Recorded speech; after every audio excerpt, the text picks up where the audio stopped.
lot of stuff. Like, nobody is who they say they are anymore, especially people on the internet, because I've met the baddest bitch from behind the keyboard, and then when you meet her, you be like, yeah, this is not what you told me, and you don't even look like what your profile picture was. And that's how niggas kidnap hoes and torture them in basements. So, people, if you listen and stop lying to other people on the internet, this is how you get yourself hurt. That is an amazing 2 minutes. You are the bomb. Who's torturing people in the basement, bro? I need But you to reevaluate your friends. I'm just saying, like, okay, not everybody's killing people, but there are some people who have a short fuse for being lied to, and they take every lie and every inch of your story very seriously, especially the emotionally disturbed people who do kill and torture you in their basement. Well, that's why when you get into a relationship or even a long-distance relationship, you make sure that everything is set in stone. If you're currently in a relationship and you just want to make this a fucking relationship, or if you're currently almost in a relationship but you don't really like her, but you want to date me, or you just want us to be friends until you want, that's why you break those things down and you tell a person, because not only can a man hurt a woman will strangle a man over crap like that. Y'all get into a relationship, y'all be like, oh, okay, so here we go. Y'all just going into a relationship, and then all of a sudden you're like, oh, well, I thought we was just friends. Wait, hold on. But at the same time, like, nobody wants the truth. Like, if we kidding for a month and then I'm like, well, you know what, boo? All I really want to do is just fuck you. So once we have sex, this is all this is going to be. But tell me that. Tell a woman that. Tell a woman that. Tell me that. Decide that if she wants to don't lead me on thinking eventually we'll be into a relationship, and then that's not even where we go. Or you got 15 baby mamas and 3 live-ins, and ain't nobody got time for that. Like, by you being another guy, just from a guy perspective, how many dudes do you think we know will sacrifice a sexual conquest for the truth? Man, and that's exactly what I told them earlier. Niggas is not going to tell you the truth. When we say we want a relationship, ladies, 85% of the time the guy's not saying he wants a relationship with you. He wants a relationship with your pussy. Okay? He wants a monogamous relationship with your pussy. That's about as real as you're going to get it. He wants to be the only one in it, around it, sniffing it, touching it. And this is why that's why people get their windows bust out, tires slashed. Exactly. Clothes, key cards, ain't nobody got time for this crap. Like, emotional tell me from the beginning. Like, okay, so for today, for instance, like, okay, so 2 of my friends are currently talking to each other, right? So I basically told my other friend, I'm like, listen, I'm not for the bullshit. Like, if whatever you want to do with her, you better tell her now, because I ain't got time for down the line. I'm beefing with one of y'all because you didn't hurt one of my friends. So whatever you're gonna do, tell her now, because I don't have time for the bullshit. Like, I broke it down, and although he didn't respond to my text message, I wasn't mad because I knew he got that shit. Like, I know you got that. I'm going to cuss your ass out if my friend called me on the phone crying because your ass did some bullshit. So whatever you want, your ass better explain that now, because I don't have time for it. Like, and that's the problem. Men how do you explain that, though? Say exactly what they want. Like, tell me what you want. Believe it or not, bro. Exactly. Believe it or not, because you missed the first part. Believe it or not, bro, with some females, if you just come out and you tell them, but you don't be blunt about it, a lot of females are okay. Allow it time. Yes. She might not talk to you for a couple of days, but find out. Maybe she on that too. You'll be surprised. Back in the days, bro, how many females I would say, bro, I don't have time for you. I don't want to deal with your bullshit. I mean, truth be told, I only talk to you because your ass is fat and pussy looks deep. Now, she talked to me for about a week and a half. All of a sudden, I get a random text. You know, bro, you know how I can get. You know if people piss me off, how honest I can get. All right? But a week later, I'm not even that honest. 30 at Maybe night. I can start then. A week later, she hit me up. Here it is, 10:30 at night. What you doing? It's like, I'm at the crib playing Tekken. I'm bored. Come over. That's it. She might not admit to me that that's what she owns, but apparently she admitted it. So, I mean, the thing about it is I understand what you're saying, Mia, because let me make sure she ain't on the board. All right. I had the same issue with Tasha's cousin. Okay? Oh, She yeah. didn't put it on the table. She didn't put her intentions on the table. Now, I had no problem with whatever she was looking for if she was honest about it on the table. It wasn't until about a week into the situation, okay, where it should have been a rebound situation because she just got out of a 7-year relationship, so I know damn well you was not built for no new relationship. You might as well just go ahead, go out here, get your fuck on. Tasha even dropped her hint. Was like, you know what, Tone's pretty good, dude. Fuck with Tone, get yourself right. You know, we get good. She fucked that up. The bad part about it was not for the simple fact that she fucked it up, but the fact that she kept bringing all the drama to Tasha. I was not upset about that because this is your cousin. Wait, your right hand. Hold on. Don't be talking about my boo like that. Like that was the problem was. Chime in. That was a pure, unadulterated headache, that's why I don't like to introduce friends or family to each other, because when stuff goes wrong, who they come back to, you end up playing the middleman. I don't like playing the middleman. Right, and I wasn't mad that she went back to Tasha because this is your right hand, okay?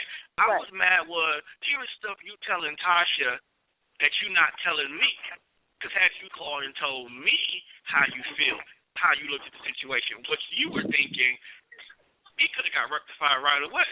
Because basically, at the end of the day, I found out she was a one-sided relationship person. It was always about her and her perspective. And I don't roll like that. I have no problem with giving you what you want and what you need if it's possible. But if that's what you expect, you ain't getting shit. Tone said rectum.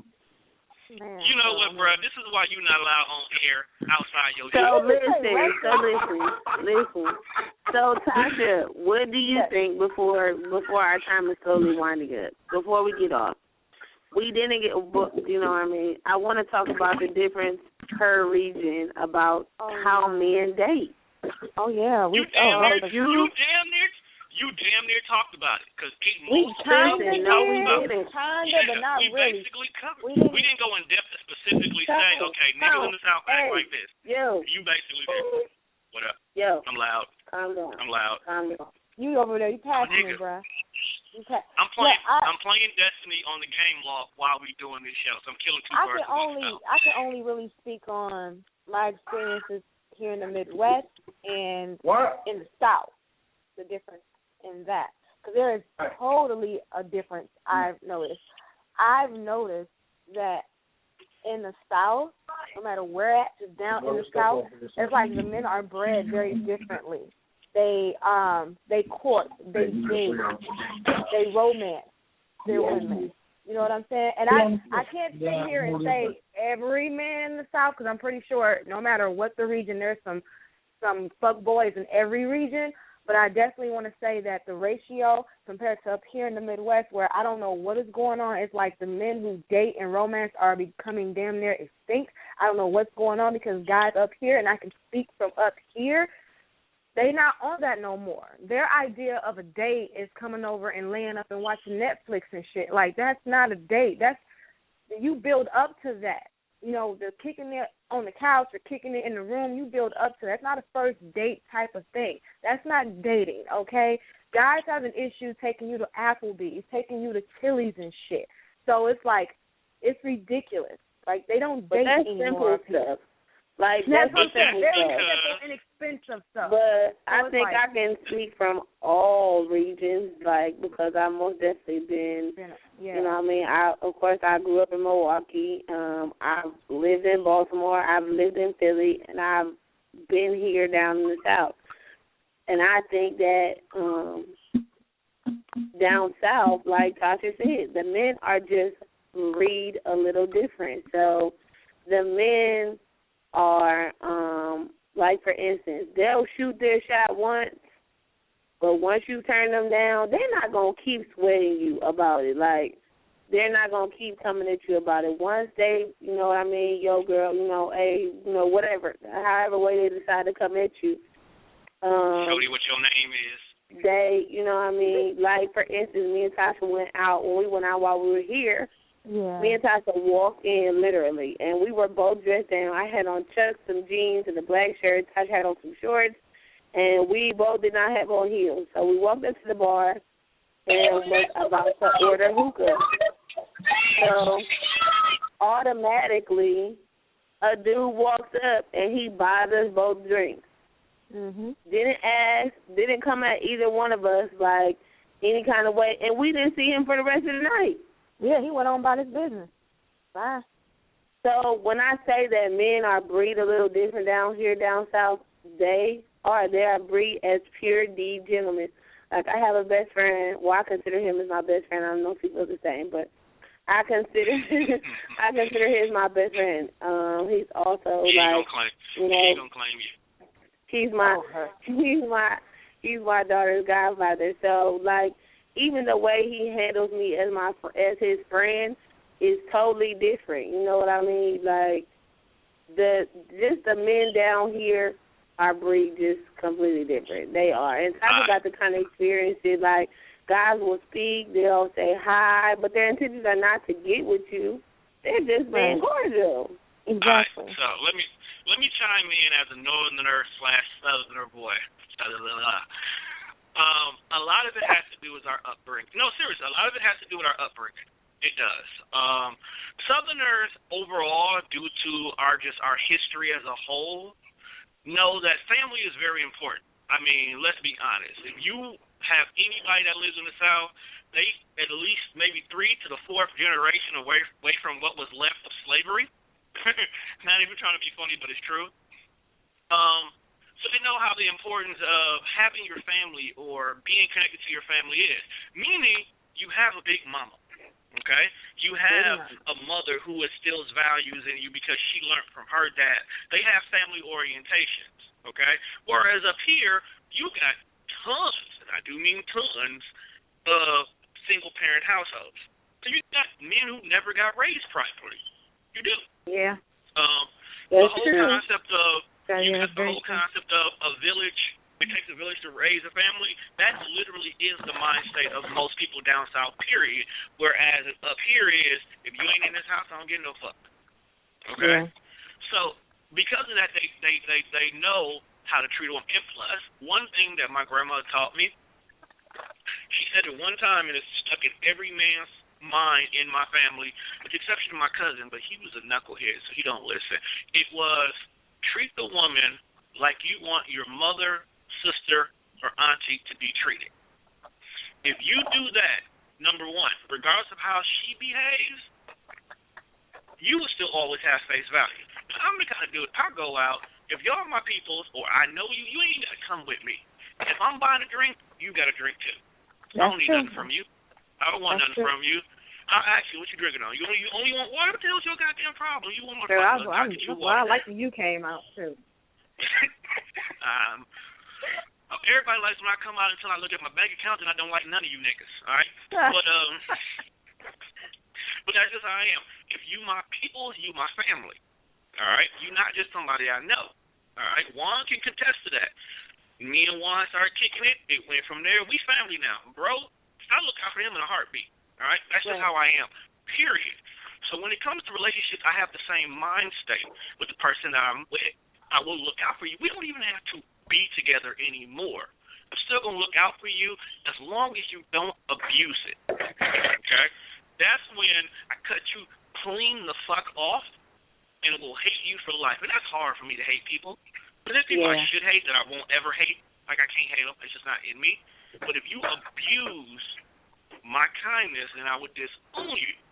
Now, being up here, though, up north, I do tend to have to, my attitude has completely changed.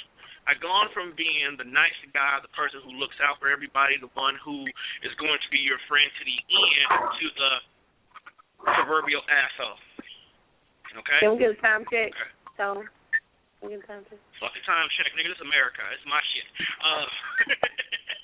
No, we got about like 12.